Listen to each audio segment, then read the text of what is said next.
Dhami cabinet की महत्वपूर्ण बैठक आज शाम 4 बजे सचिवालय में होगी। कैबिनेट बैठक ऋषिकेश नगर निगम के सीमा विस्तार समेत कई प्रस्तावों को मिलेगी मंजूरी।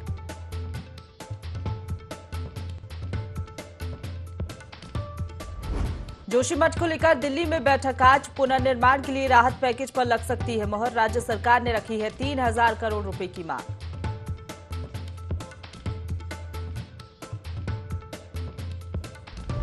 चारों धामों में बर्फबारी का अलर्ट। आज स्थगित रहेगी केदारनाथ धाम यात्रा। ऋषिकेश और श्रीनगर से रुकी गई यात्रा।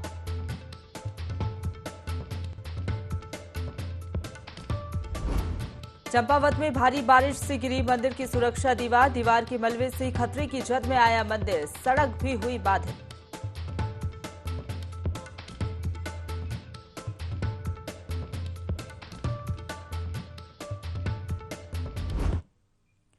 नमस्कार, देवभूमि लाइव देख रहे हैं आप। आपके साथ मैं हूं प्रशंसा। बुलेटिन की शुरुआत करेंगे देहरादून की बड़ी खबर के साथ, जहां केदारनाथ धाम की यात्रा आज रोकी गई है। भारी बर्फबारी के चलते ये फैसला लिया गया। उत्तराखंड डीजीपी अशोक कुमार केदारनाथ धाम में मौजूद है। आज पूरी तरह से केदारनाथ धाम की यात्रा पर रोक लगा दी गई है। श्रद्धालु यात्रा से पहले पुलिस की गाइडलाइन जरूर देखें, ये डीजीपी ने कहा है।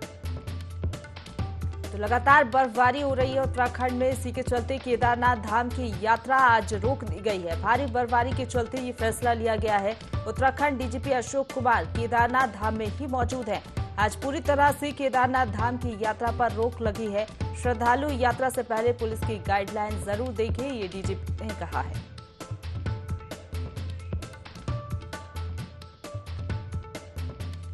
जी में कितनी भारी बर्फबारी हुई है। कल पिछले 24 घंटे से लगभग लगातार बर्फबारी जारी है और मौसम बहुत ही प्रतिकूल हो चुका है।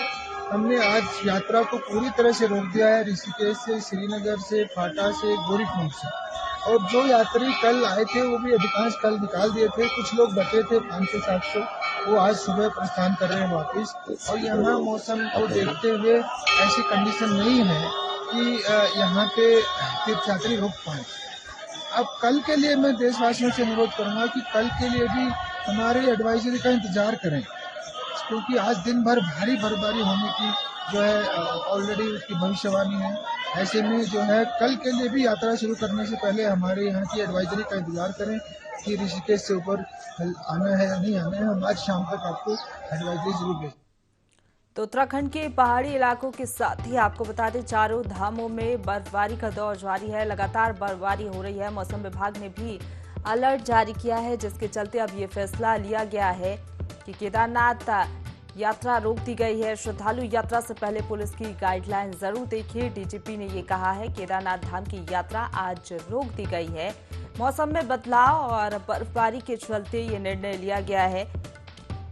बता दें आपको, मौसम विभाग ने अलर्ट जारी किया था कि भारी बर्फबारी उत्तरकाशी समेत कई जिलों में होगी।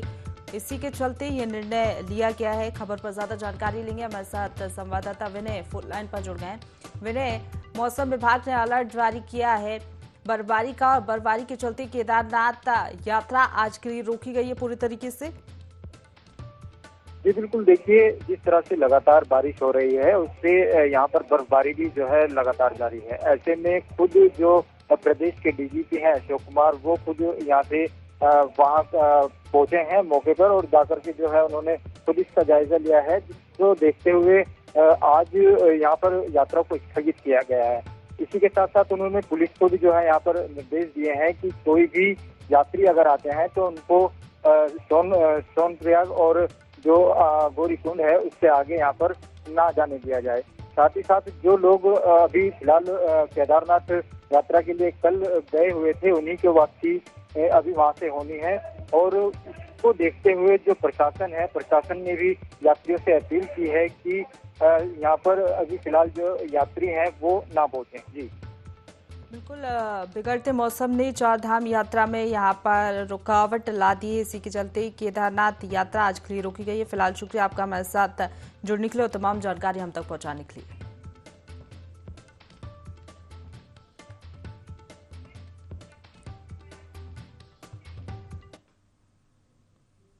अब रुक करेंगे देहरादून से बड़ी खबर का, जहां जोशीमठ के मुद्दे पर आज बैठक होगी। दिल्ली में एनडीएमए के अपर सचिव की अध्यक्षता में यह महत्वपूर्ण बैठक होगी। पुनर्निर्माण के लिए राहत पैकेज पर मुहर लग सकती है। बैठक में पीडीएनए, वैज्ञानिक संस्थाओं के विशेषज्ञ और राज्य आपदा प्रबंधन के अधिकारी मौजूद रहेंगे। राज्य सरकार ने 3000 करोड़ के राहत पैकेज की मांग की है, जिसको आज मंजूरी मिल सकती है। जोशीमठ के मुद्दे पर आज बैठक होगी। दिल्ली में एनडीएमए की अपर सचिव की अध्यक्षता में दरअसल ये बैठक होगी। पुनर्निर्माण के लिए राहत पैकेज पर मुहर लग सकती है। बैठक में पीडीएनए, वैज्ञानिक संस्थाओं के विशेषज्ञों और राज्य आपदा प्रबंधन के अधिकारी मौजूद रहेंगे।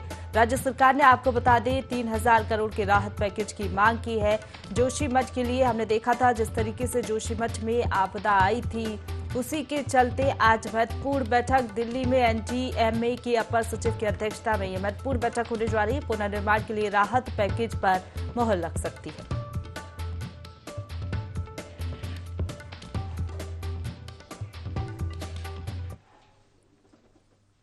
खबरों में आगे बढ़ेंगे, जहां नैनीताल लोकसभा के सांसद और केंद्रीय रक्षा एवं पर्यटन राज्य मंत्री अजय भट्ट के जन्मदिन पर किच्छा में कई कार्यक्रमों का आयोजन किया गया। किच्छा में भाजपा कार्यकर्ताओं ने जन्मदिन के मौके पर फल वितरित किए और पर्यावरण सुरक्षा का संकल्प लेते हुए पौधारोपण किया। बीजेपी के पूर्व जिला अध्यक्ष विवेक सक्सेना के नेतृत्व में कार्यकर्ताओं ने सरकारी अस्पताल में मरीजों को फल वितरित किए और पौधारोपण किया। इस दौरान बच्चों ने सामूहिक गीत गाकर केंद्रीय रक्षा राज्य मंत्री अजय भट्ट को जन्मदिन की बधाई और शुभकामनाएं दी। माननीय श्री अजय भट्ट जी का जन्मदिन है, उसी उपलक्ष्य में हम लोगों ने यहाँ किच्छा के प्राइमरी स्कूल में बच्चों को आज उपहार भेंट किया है और बच्चों द्वारा उनके जन्मदिवस पर सॉन्ग गाना गाकर जो है उनको शुभकामनाएं दी गई हैं और उनकी लंबी आयु की प्रार्थना की गई है। आदरणीय अजय भट्ट जी के जन्मदिन के उपलक्ष्य में आज हमने सामुदायिक स्वास्थ्य केंद्र में मरीजों को फल वितरित किए हैं, वृक्षारोपण किया है। राजकीय प्राथमिक विद्यालय में हमने बच्चों को जो उनके ज़रूरतमंद की चीज़ें हैं, कॉपी है, पेंसिल है, कटर है इत्यादि आदि यहाँ भारतीय जनता पार्टी कार्यकर्ताओं द्वारा बांटी गई हैं और बच्चों ने भी गाना गाकर खुशी मनाकर आदरणीय अजय भट्ट जी को आशीर्वाद दिया है और शुभकामनाएं दी हैं और उनकी दीर्घायु की कामना की है। आदरणीय अजय भट्ट जी का जन्मदिन है। हम सब कार्यकर्ताओं ने किच्छा सरकारी अस्पताल में सभी मरीजों को फल वितरण किया, वृक्षारोपण किया, मिठाई वितरण की और अभी हवन का कार्यक्रम है, उसमें अभी हम सब कार्यकर्ता जा रहे हैं और भगवान से प्रार्थना करिए, भगवान उनको स्वस्थ जीवन दीर्घायु प्रदान करे। रुक करेंगे अगली खबर का, जहां चारधाम यात्रा की शुरुआत हो चुकी है, लेकिन इस दौरान वहां के बदलते मौसम ने सबकी परेशानी को बढ़ा दिया है। बता दें कि उत्तरकाशी में 3 दिन से लगातार भारी बारिश हो रही है, जिस वजह से ठंड भी बढ़ती जा रही है। ऐसे में चारधाम यात्रा पर आने वाले यात्रियों को परेशानियों का सामना करना पड़ सकता है। हालांकि इसको देखते हुए पुलिस और जिला प्रशासन ने यात्रियों की सुरक्षा के लिए एडवाइजरी जारी की है।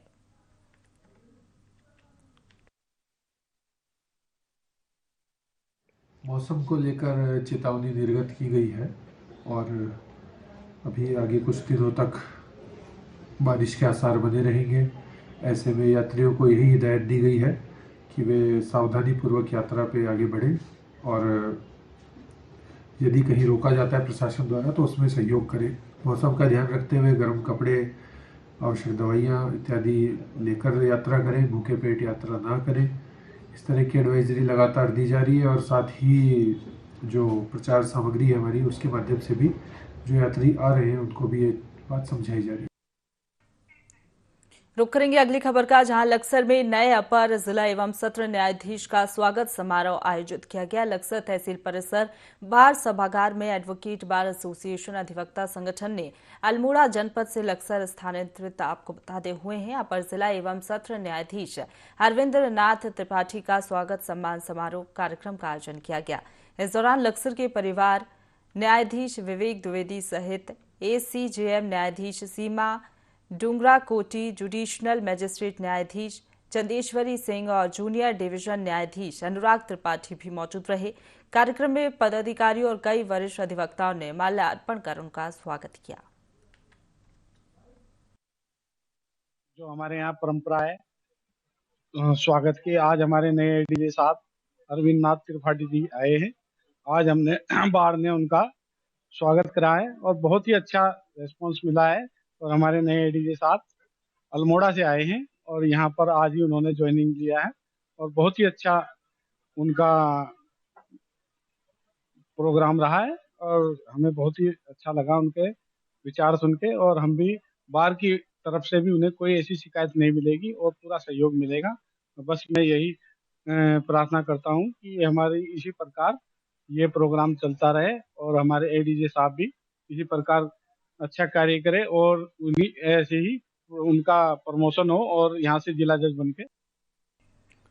लालकुआं में रमेश कुमार को एससी विभाग का कार्यकारी जिला अध्यक्ष नियुक्त किया गया है। जिला अध्यक्ष बनने पर कांग्रेस कार्यकर्ताओं ने फूल मालाओं से रमेश कुमार का स्वागत किया। नियुक्ति की घोषणा होते ही रमेश कुमार के घर पहुंचकर कार्यकर्ताओं ने उन्हें बधाई दी। इस सफलता पर रमेश कुमार का कहना है कि पार्टी ने उन्हें ये जिम्मेदारी दी है, इसके लिए वो शीर्ष नेतृत्व के आभारी हैं।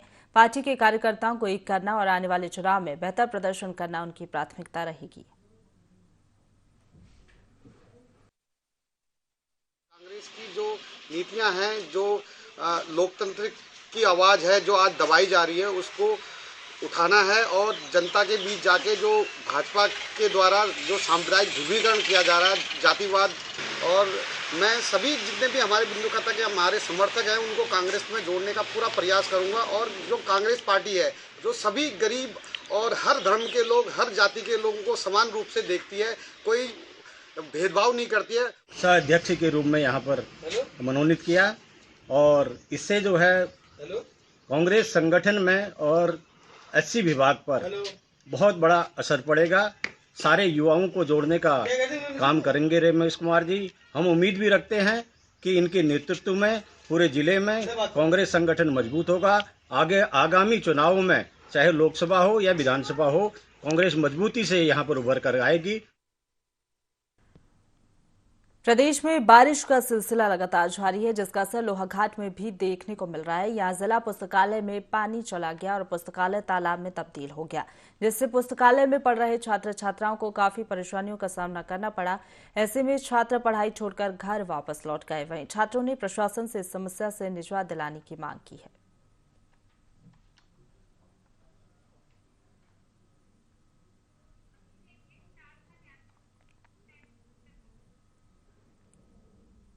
उत्तरकाशी में पिछले 2 दिनों से लगातार बारिश जारी है। ऐसे में जनपद के दोनों धामों में जाने वाले यात्रियों की मुश्किलें बढ़ सकती हैं। यात्रियों की सुरक्षा के लिए जिला अधिकारी अभिषेक रोहेला ने गंगोत्री और यमुनोत्री धाम में आने वाले यात्रियों के लिए एडवाइजरी जारी की है। बता दें कि उत्तराखंड में मौसम विभाग ने अगले 2 दिन और बारिश की संभावना जताई है। ऐसे में जिला प्रशासन यात्रियों की सुविधा के लिए हर संभव प्रयास कर रहा है। समस्याएं, शिकायतें आई थी हमारे पास, तो उसके दृष्टिगत एक तो वहाँ पे नई लाइटें लगवाई गई हैं। साथ ही साथ नगर पालिका को भी निर्देश दिए गए कि इसकी समय समय पर सफाई करते रहें, जिससे धूल मिट्टी आदि एकत्रित ना हो। अभी मेरी जानकारी में ये भी लाया गया है कि वहाँ कुछ फुटपाथ जो बने हैं दोनों तरफ, उनमें कुछ जगह पर वेल्डिंग उखड़ने से परेशानी हो रही है यात्रियों को, वो पैदल जो आवागमन कर रहे हैं उन लोगों को। तो ऐसी स्थिति में मैं इस पे जल्दी कार्रवाई करूंगा और इसमें एक व्यवस्था ठीक करने के लिए कार्रवाई के निर्देश विभाग को दिए जाएंगे। अलकसर में समाजवादी पार्टी ने मजदूर दिवस पर एक कार्यक्रम आयोजित किया, जिसमें पार्टी के प्रदेश अध्यक्ष शंभू प्रसाद पोखरियाल शामिल हुए। इस अवसर पर उन्होंने कहा कि मजदूरों और किसानों की समस्याओं के मुद्दे को लेकर उनका संगठन जमीन पर काम करता है। उन्होंने भाजपा और कांग्रेस पर उत्तराखंड को जातियों में बांटकर ठगने का आरोप लगाते हुए कहा कि हम विकास का मुद्दा लेकर आगामी लोकसभा चुनाव में अपना प्रत्याशी चुनावी मैदान में उतारने जा रहे हैं।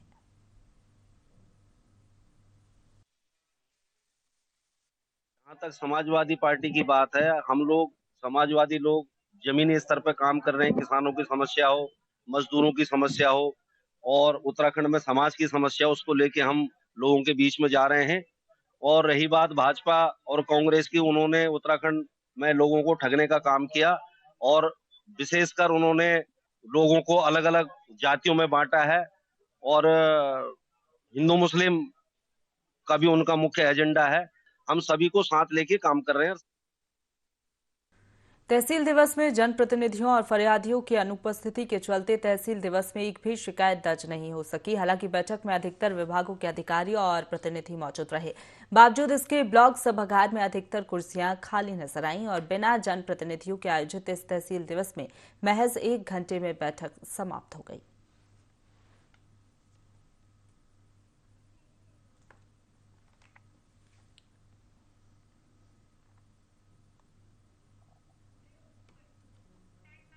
रुक करेंगे अगली खबर का, जहां कोटद्वार में अपनी मांगों को लेकर कई संगठन रेल रोको अभियान चला रहे हैं, जिसकी वजह से रेल सेवाएं भी बाधित हो रही है। अभियान को देखते हुए रेलवे स्टेशन में भारी संख्या में पुलिस बल तैनात किया गया। बता दें कि कोरोना काल में कोटद्वार से दिल्ली के लिए मसूरी एक्सप्रेस को बंद कर दिया गया था, जिसे इतना समय बीत जाने के बाद भी शुरू नहीं किया गया।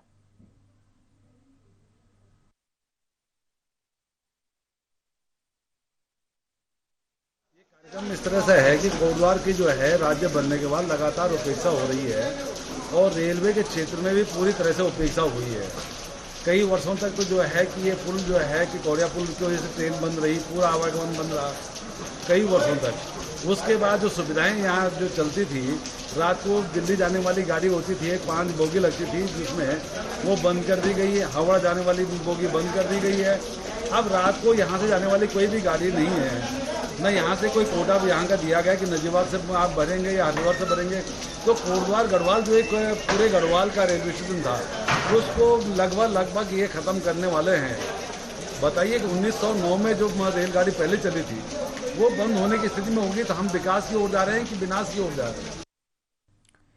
जंगलों की सुरक्षा के लिए वन विभाग ने कुछ प्राइवेट व्यक्तियों को टेम्पररी तौर पर नियुक्त किया था और इस नियुक्ति में कुलदीप नाम के शख्स को भी नियुक्त किया गया था, जिसकी शिकायतों के बाद डीएफओ प्रकाश चंद्र आर्य ने उसे बर्खास्त कर दिया है। लेकिन कुलदीप ने बर्खास्त होने के बाद वन विभाग की वर्दी पहनकर खनिज के वाहनों को रोककर उनकी चेकिंग करने लगा और उनसे पैसों की मांग भी करने लगा, जिसकी सूचना मिलते ही वन विभाग की डीएफओ ने काशीपुर वन विभाग टीम को कुलदीप पर सख्त कार्रवाई करने के निर्देश दिए। लेके आ रहे थे, अपने घर के लिए माल लेके जा रहे थे और ये कुलदीप नाम का एक व्यक्ति था इनोवा गाड़ी से, और इसने आगे ट्राली को हाथ दिया और ट्राली रोक ली। इसने डॉक्यूमेंट्स कहा, तो हमने इनसे पूछा कि आप कौन होते हैं डॉक्यूमेंट चेक करने वाले। तो इसने कहा कि अगर छुड़वानी है तो 1 लाख रुपए लगेंगे। तो हमने सर मना किया कि हमारे पास इतने, हमारे बस की नहीं है, हम नहीं दे सकते इतने पैसे। तब इसने फ़ोन करके वहाँ से 2 बंदे बुलाए, वो आके ट्राली हमारी लेके चले गए। काशीपुर रेंज में को वाचर के तौर पर रखा गया था, लेकिन जब उसके बारे में कई सारी शिकायतें मिलने लगी कि ये गलत काम में लिप्त है, तो उसको तत्काल हटा दिया गया था। और अभी भी इसको काशीपुर रेंज के कर्मचारियों को इसके निर्देश दिए गए कि उसको किसी भी तरह से अगर वो कहीं पर भी करता है तो उसके विरुद्ध कार्रवाई की जाए। खबर उत्तरकाशी से है, जहां यमुनोत्री धाम में जाते समय डावरकोट के पास तीर्थ यात्रियों की बस का पहिया सड़क के बाहर उतर गया। बस में 28 यात्री सवार थे। हालांकि बड़ा हादसा होने से टल गया और सभी यात्री सुरक्षित हैं।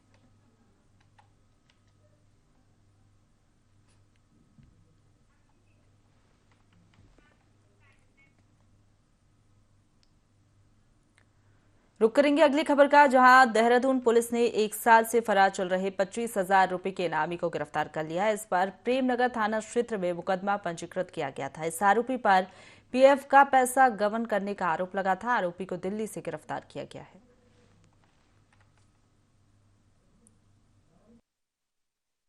नगर में एक मुकदमा पंजीकृत किया गया था, जिसमें कि जो कंप्लेनेंट है उनके द्वारा ये तहरीर दी गई थी कि जो उनका कॉन्ट्रैक्टर है, जिन्होंने उसकी किसी विभाग में नौकरी लगाई थी, उनके वेतन से जो पीएफ का पैसा है वो पीएफ के अकाउंट में ना जमा करके गबन कर दिया गया। इस संबंध में मुकदमा पंजीकृत किया गया था और जो ये एक्यूज है ऋतुराज, इसकी गिरफ्तारी के प्रयास किए जा रहे थे। ये लगातार तब से जो है हमारी अरेस्ट नहीं हो पा रहा था। प्रेमनगर की टीम द्वारा जो है अथक प्रयास करते हुए इसको जो है अरेस्टिंग की गई है। दिल्ली से इसकी अरेस्टिंग की गई है और एक्यूज पर लगभग 25,000 का इनाम था। ये इनामी जो अभियुक्त है ये हमारे द्वारा गिरफ्तार किया। रुक करेंगे अगली खबर का, जहां G20 सम्मेलन की अध्यक्षता इस बार भारत कर रहा है। उत्तराखंड में भी G20 सम्मेलन के तहत यूथ 20 सम्मेलन आयोजित होने जा रहा है। यूथ 20 समिट G20 का पार्ट है। इस मंच के माध्यम से युवाओं को अंतर्राष्ट्रीय स्तर पर हेल्थ, बीइंग और स्पोर्ट्स के लिए सजग रहने के लिए आपसी विचार विमर्श का अवसर मिलेगा। बता दें कि एम्स ऋषिकेश में कार्यक्रम का आयोजन होगा। इस समिट में न केवल उत्तराखंड के युवा बल्कि G20 देशों से आने वाले विभिन्न युवा लीडर अपने विचार साझा करेंगे।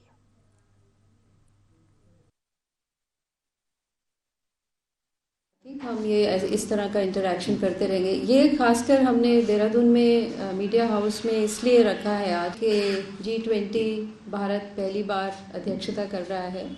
ये ग्रुप ऑफ 20 नेशंस है जो कि most developed Nations of the world हैं, और इस समय हमारे देश में बहुत से ऐसे कार्यक्रम हो रहे हैं। तो इसमें एक्चुअली एक पार्ट है इसका जो यूथ 20 है, which is Y20, which is meant for जो हमारे युवागण हैं, उनके क्या उसमें साझेदारी रहेगी। और जो भी हमारे बाहर हमारी बहुत से कंट्रीज से आ रहे हैं, जैसे US से आ रहे हैं, हार्वर्ड से, बॉस्टन से हैं, UK से हैं, मैनचेस्टर से, फिर हमारे जापान से आ रहे हैं। चंपावत में इन दिनों मां पूर्णागिरि धाम पर भव्य मेला चल रहा है। इस मेले में उत्तर भारत से लेकर नेपाल देश तक के भक्त दर्शन के लिए आ रहे हैं। बता दें कि उत्तर भारत का प्रसिद्ध मां पूर्णागिरि धाम मेला 9 मार्च को शुरू हुआ है और ये मेला 3 महीने तक चलता है। लेकिन उत्तराखंड के मुख्यमंत्री पुष्कर सिंह धामी का प्रयास है कि इस मेले को साल भर चलाया जाए। पर भैरव मंदिर के आसपास होटल और धर्मशाला में सेलागाड़ के पहाड़ी नालों के दूषित पानी तीर्थ यात्रियों को दिया जाता है, जिससे उनकी सेहत पर काफी असर पड़ता है। वहीं इसकी सूचना जब प्रशासन को लगी तो मौके पर पहुंची पुलिस ने जांच की और इसकी रिपोर्ट जिला अधिकारी को दी गई।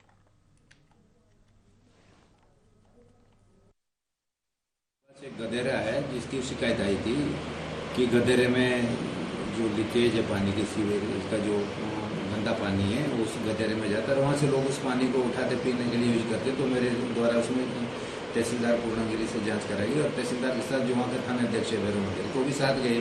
तो दोनों की रिपोर्ट में है कि जो धर्मशालाएँ आसपास की है उनका सीवरेज का पानी उस गदेरे में आता है, जिसको जो स्थानीय आम जन जो है यूज करते हैं। तो इन 12 धर्मशालाएँ ये थी, इनको मेरे द्वारा जो है नोटिस इशू किए गए। पुलिस महानिदेशक अशोक कुमार ने केदारनाथ धाम का निरीक्षण किया। इस दौरान उन्होंने केदारनाथ धाम में तैनात पुलिस कर्मियों और श्रद्धालुओं से मुलाकात की। वहीं डीजीपी ने तीर्थयात्रियों से अपील की मौसम विभाग के अलर्ट को देखते हुए ही अपनी यात्रा का प्लान तैयार करें। साथ ही बुजुर्ग हार्ट के मरीजों को भी अधिक प्रिकॉशन के साथ यात्रा करने का आग्रह किया।